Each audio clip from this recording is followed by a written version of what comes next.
Hi students, you are most welcome. Today's question number 4, ये question number 4 का हम लोग सॉल्यूशन देखेंगे जो कि डीके गोयल की भी बुक में आपका क्वेश्चन नंबर 34 दिया हुआ है और एचएम पब्लिकेशंस की बुक में क्वेश्चन नंबर 4 दिया हुआ है। इस क्वेश्चन को हम लोग एक बार देखते हैं। Following is the receipts and payment account of Nataraj literary society Hyderabad for the year ended 31 March 2021। आपके receipt side and payment side में कुछ आइटम्स दिए हुए हैं। रिसिप्ट साइड में लिखा हुआ है to balance BD 1 April 2020 7,200, to donation 8,000, to rent of hall 15,400, to proceeds of lecture 4,700, to interest on bonds 900, to journey receipts 5,600, to sale of old newspaper 300, to sale of old furniture 400 and its book value is given rupees 2,000.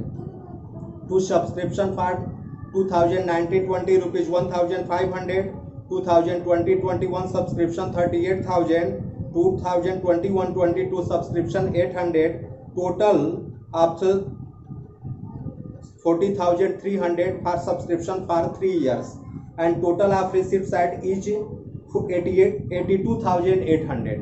But in payment side, by salary 16,500, by sundry expenses 1,000, by charity 1,500, by cost of lectures 3,000, by newspaper 3,800, by journey expenses 4,400, by books 14,000, by moving machine 10,000 purchased on 1st July 2020, by furniture 7,000, by postage 400, by conveyance 800, by balance CD 20,400 and total of payment side is equal to 82,800. There are some additional information given in your question. That's your first.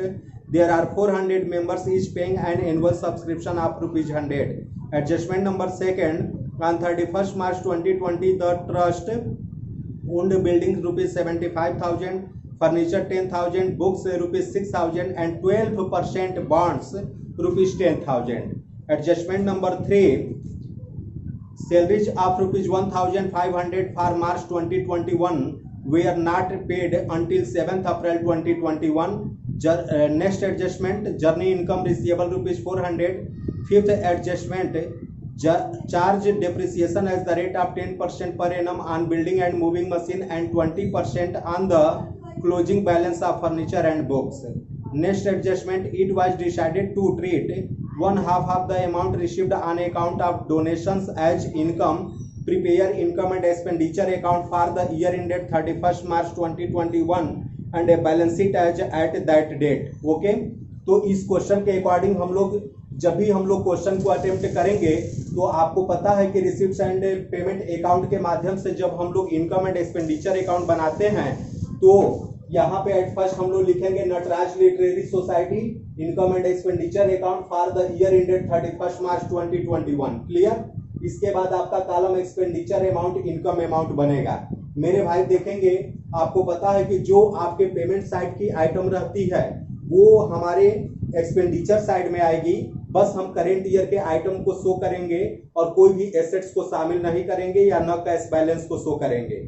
इसी तरीके से जो receipt side की item रहती है वो payment side में जाती है और वहां पे सिर्फ और सिर्फ हम करेंट ईयर से रिलेटेड आइटम को शो करेंगे।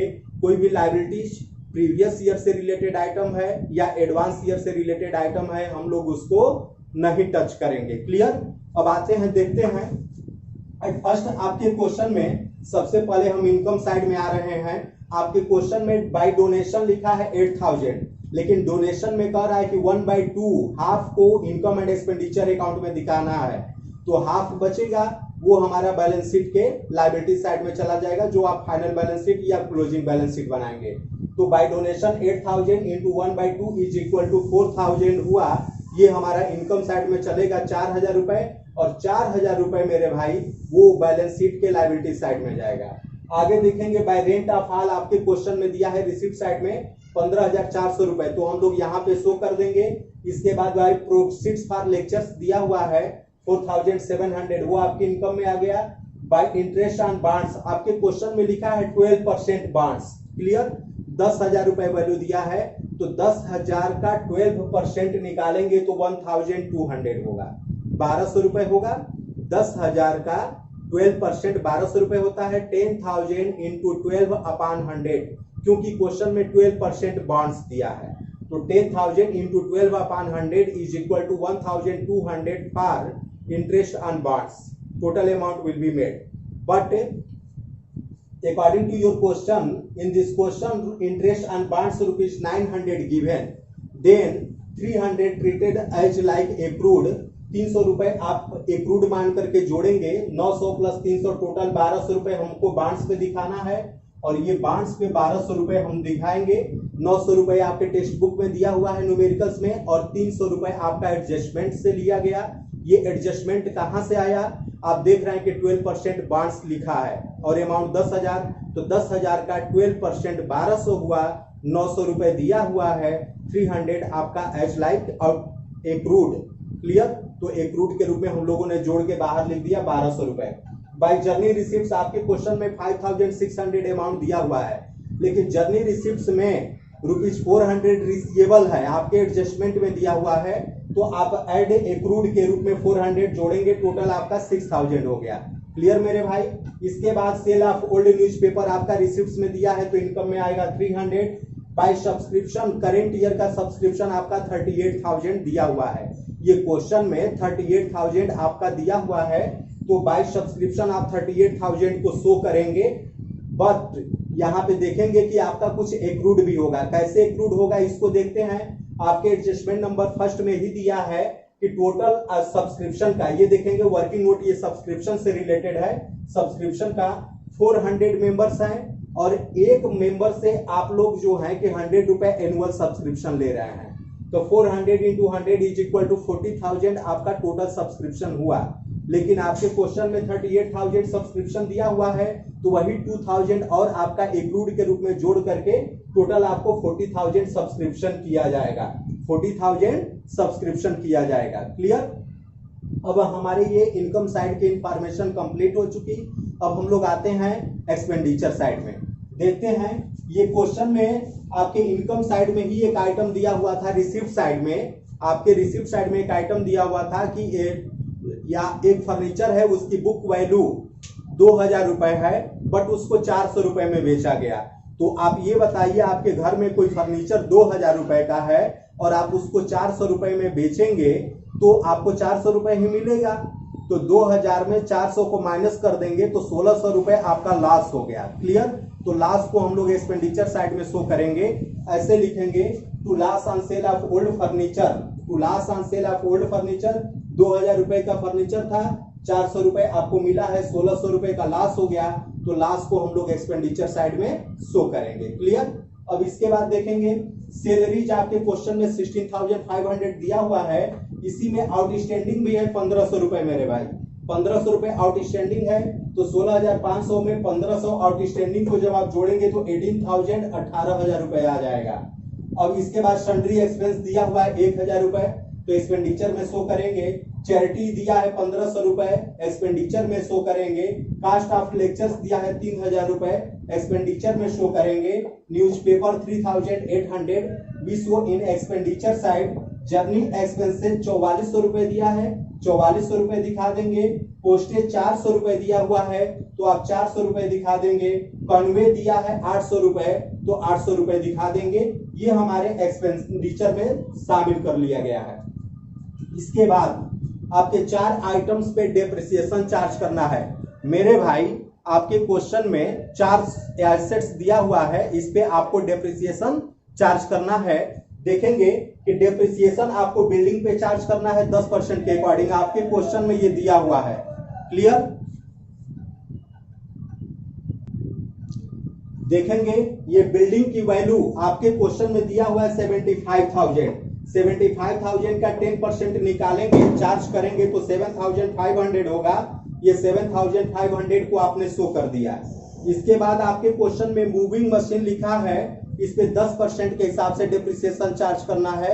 मूविंग मशीन की वैल्यू आपके क्वेश्चन में दिया हुआ है मेरे भाई 10,000 रुपए। 10,000 का 10% निकालेंगे, लेकिन गुणे 9/12 करेंगे, क्योंकि इस पे 9 मंथ का ही डिप्रिसिएशन चार्ज किया जाएगा, क्योंकि मशीन ये 9 महीने काम की है, जुलाई टू 31 मार्च तक ये काम की है। तो 750 रुपए आएगा 750। तो मूविंग मशीन पे आपका डिप्रिसिएशन की अमाउंट 750 हो गया। क्लियर। इसके बाद फर्नीचर पे भी हमको डिप्रिसिएशन चार्ज करना है। आपके क्वेश्चन में स्टार्टिंग में जो फर्नीचर की वैल्यू दी हुई है वो आपका 10,000 रुपए की बुक वैल्यू दी हुई है। आपके ये क्वेश्चन में 10,000 रुपए दिया हुआ है। 7,000 रुपए का और फर्नीचर आप देखेंगे तो रिसिप्ट साइड में दिया हुआ है, तो टोटल आपका 17,000 हो जाएगा। माइनस यहाँ पे 2,000 रुपए का फर्नीचर आपका सेल हो गया है, तो 2,000 रुपए के फर्नीचर को माइनस कर देंगे तो एक्चुअल में 10 7 17 मतलब 10,000 plus 7,000 minus 2,000 is equal to 15,000 आएगा। एंड 15,000 का 20% आप चार्ज करेंगे तो 3,000 डेप्रिसिएशन ऑन फर्नीचर। ये आपका 3,000 फर्नीचर पे डेप्रिसिएशन हो गया। क्लियर। अब इसके बाद देखते हैं बुक्स। आपके क्वेश्चन में बुक्स दिया है 6,000 का, तो मेरे भाई आप 6,000 लिखेंगे प्लस ये नया बुक्स खरीदा गया 14,000 रुपए का 14,000 का। 6,000 प्लस 40,000 इज इक्वल टू 20,000 आएगा। एंड 20,000 का 20% आपको डेप्रिसिएशन चार्ज करना है, तो ये 4,000 आ जाएगा। क्लियर। अब हम लोग क्या करेंगे, आप इनकम साइड का टोटल करेंगे। Total of income side is equal to 71,600, 71,600 रुपए आ रहा है। अब इस 71,600 में से आप ये जो पेमेंट साइड की जो आइटम्स यहां से यहां तक है, मींस आप यहाँ पे ये जितना अमाउंट दिया हुआ है आप इसको माइनस कर देंगे, तो जो डिफरेंस की अमाउंट आएगी वो 21,850, 21,850 रुपए जो आ गया, ये आपका सरप्लस हो गया। और सरप्लस को हम लोग excess of income over expenditure भी लिख सकते हैं। क्लियर। इसके बाद हम लोग ओपनिंग बैलेंस शीट इस क्वेश्चन का लगाएंगे और इसके बाद फाइनल बैलेंस शीट भी लगाएंगे, क्योंकि ओपनिंग बैलेंस शीट इसलिए बनाएंगे क्योंकि आपको कैपिटल फंड फाइंड आउट करना है। ओके, तो पहले हम लोग इनकम एंड एक्सपेंडिचर अकाउंट देख लें। ये क्वेश्चन नंबर 4 और एचएम पब्लिकेशंस का है and question number 34 from DK Goyal. Okay, ये आपका क्वेश्चन कंप्लीट हो गया। इसके बाद हम लोग opening balance sheet and balance sheet आगे देखेंगे। Thank you.